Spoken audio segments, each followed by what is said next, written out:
Hi everyone, I'm Lisa, a 27-year-old marketing executive at Thompson & Associates. 2 years ago, my life took an unexpected turn when I met James Miller at a corporate event. He was charming, successful, and seemed like the perfect match. Our relationship moved quickly. Coffee dates turned into dinner dates, and before I knew it, we were spending every weekend together. "You're different from anyone I've ever met," James would say, holding my hand across the table. His words made my heart flutter. Little did I know what I was really getting into. Everything was perfect until I met his mother, Eleanor Miller. She arrived unannounced at one of our dinner dates, dressed in designer clothes and wearing a smile that didn't quite reach her eyes. "Oh, so this is the girl you've been seeing." "I pictured someone different," she said, her words dripping with barely concealed judgment. My best friend Teresa noticed it right away. "Girl, did you see how she looked at you when you mentioned your promotion? Like you just said you worked at a fast food joint," she said later. "Maybe she's just protective," I defend, though Teresa always shook her head. "No, honey, that woman is marking her territory." James's sister, Sarah, was a different story. She'd pull me aside at family gatherings, squeezing my arm reassuringly. "Don't let mom get to you. She does this to everyone." But the red flags were hard to ignore. Eleanor would forget to set a place for me at family dinners or conveniently exclude me from family photos. When I brought it up to James, he'd shrug. "Baby, that's just how mom is. She'll warm up to you eventually." Things escalated when James proposed. Eleanor immediately took over the engagement party planning. No, dear," she said, brushing off my suggestions. "You couldn't possibly understand our family traditions. I'll handle everything." "But I thought we could plan it together," I ventured. "Oh, sweetie, you're so busy with your little job." "Let me take care of it," she replied with that condescending smile.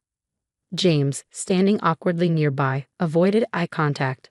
"Mom knows best," he muttered. Even Sarah tried to warn me.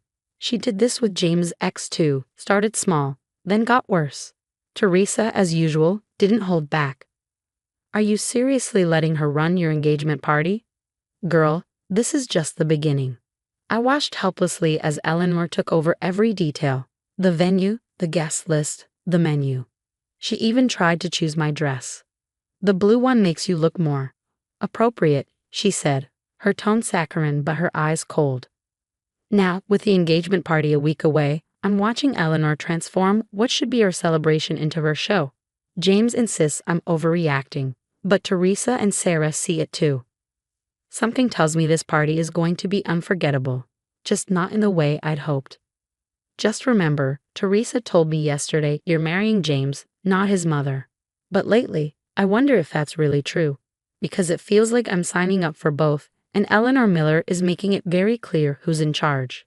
The engagement party was a spectacle straight out of Eleanor's playbook.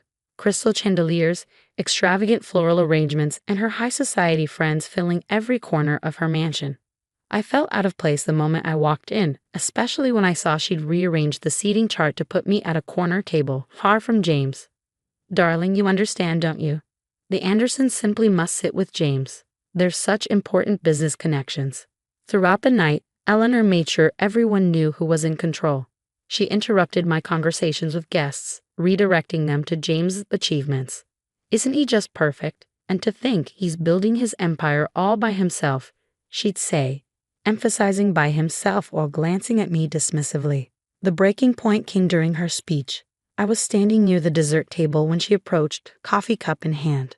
Mid-sentence, she began to talk about welcoming new family members who understand our standards. The silence was deafening when Eleanor suddenly tripped, spilling hot coffee all over my cream-colored dress. The liquid seeped into the fabric, leaving a dark stain as I stood there, mortified. "Oh my, look what you made me do," Eleanor gasped theatrically, clutching her chest as though she were the victim. "Quick, clean this up before it stains my imported carpet." I froze, the coffee dripping down my dress. "On your knees, dear," she instructed, her voice loud enough to carry across the room. "That's the only way to properly clean it." "James, darling, get her some towels," Eleanor demanded. James stepped forward hesitantly, his face pale. "Mom, maybe we should." "James, my carpet. Do you know how much it costs? Lisa needs to clean up her mess." I turned to James, silently pleading for him to intervene, but he simply handed me the towels, avoiding my eyes. It's easier if we just do what she says, he whispered. From across the room, I caught Sarah subtly recording the scene on her phone. Then Teresa pushed through the crowd, grabbing my arm. We're leaving. Now. But the party. It's over. For you, Teresa said firmly, steering me out the door. As we drove away, my phone buzzed. Sarah had sent me screenshots of texts between James and Eleanor from the past month. She's not right for you, darling. Did you see how she embarrassed us at the country club?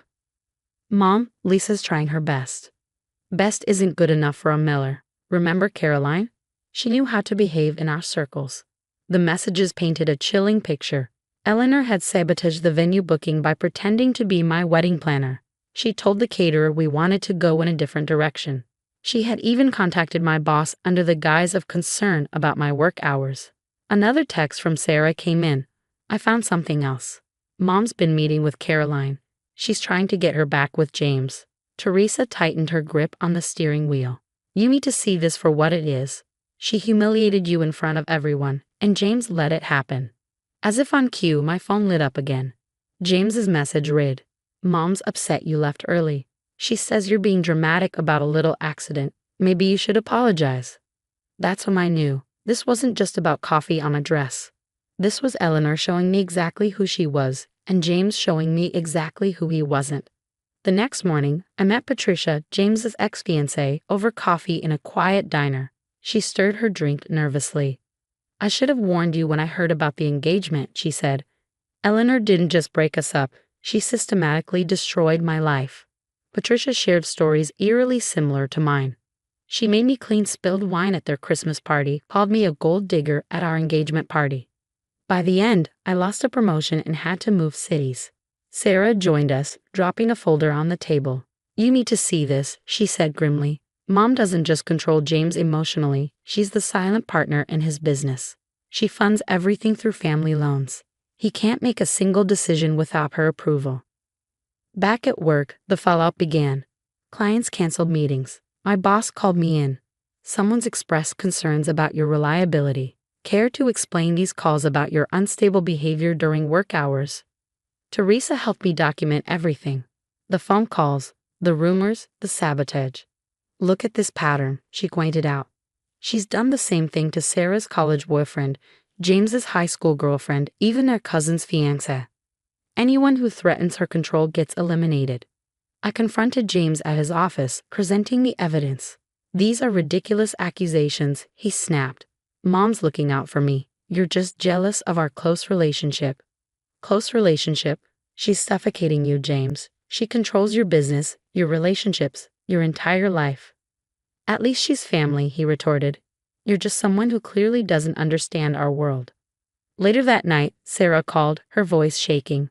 I found something while going through Mom's office. She's been forging signatures on business documents. The Miller family business isn't as clean as everyone thinks. Eleanor's next move was bold. She showed up at my office, uninvited. I'm willing to forget this unfortunate situation if you walk away quietly, she said with a razor-sharp smile. Otherwise, I have friends in many places. Your career, your reputation, such fragile things. That night, I spread everything out on my dining table. Documentation, testimonies, and proof of Eleanor's manipulation. Teresa sat beside me, flipping through the pages. Girl, you know what you have to do, she said. You're right, I replied. I deserve better than this. I drafted a message to James. I won't be another victim of your mother's games. I choose myself. The ring will be returned through my lawyer. Don't contact me again. Sarah sent me one last text. You're doing the right thing. I wish I was as strong as you. That night, I stared at my reflection in the mirror and saw something I hadn't seen in months myself. Not Eleanor's puppet, not James's conflicted fiancé. Just me, the woman who refused to kneel any longer. Teresa hugged me tightly. This isn't the end, you know. It's your new beginning. For the first time since the coffee incident, I smiled. Because this time, the mess I was cleaning up wasn't on my knees. It was on my terms. I didn't need to do anything else. Karma had already started its work. Sarah's video of the coffee incident went viral within our social circle, capturing Eleanor's calculated cruelty in crystal clear detail. Her cold commands, my humiliation, the shocked faces of the guests, all laid bare. Did you see how Eleanor treated that poor girl? People whispered. I always knew something was off about her. The whispers turned into roars when Eleanor's business rivals got wind of her fraudulent practices. Mr. Richardson, a longtime competitor, reached out to me during a chance meeting. You weren't the first person she tried to destroy, he said with a grim smile, but you'll definitely be the last. James's business partners started pulling out, one after another. Teresa, with her connections in finance, kept me updated. They're discovering years of Eleanor's interference in deals, she reported. Your mother's signature is on documents she had no authority to sign, one partner said. This isn't just unethical, it's illegal. Then came my own sweet victory. Remember my little job Eleanor loved to dismiss. Well, guess who just got headhunted by Miller Enterprises' biggest competitor? We've been watching your work, my new CEO told me during the interview, and we value people who stand up for themselves. One afternoon, Sarah called me, laughing through tears. Mom just got uninvited from the charity board she's chaired for 15 years. They said her recent behavior doesn't align with their values. From a safe distance, I watched Eleanor's carefully constructed world crumble. The country club suddenly had no tables available when she called. Her bridge group disbanded. Even her gardening circle found a new leader. James, of course, tried to reach out. He showed up at my new office one afternoon, looking disheveled and remorseful. I was wrong, he said, his voice shaking. I see it all now, what she did to you, to us. Please, can we try again? I looked him in the eye, calm and resolute. The coffee stains came out of my dress, I told him. But the memory of you standing there, doing nothing, that's permanent. Sarah finally moved out of the family mansion. We meet for coffee every week now. Real coffee, with no hidden agendas or power plays. You gave me the courage to break free, she told me last week. I'm starting my own business, away from family money. Yesterday, I saw Eleanor at a restaurant. She was sitting alone, her designer outfit still impeccable, but her table conspicuously empty. Our eyes met briefly. I smiled, not out of cruelty, but because I felt nothing. No anger, no fear, no need for revenge. Sometimes the best revenge isn't about getting even. It's about getting better. Eleanor wanted me on my knees, but I rose higher than she ever imagined. And the view from up here, absolutely perfect.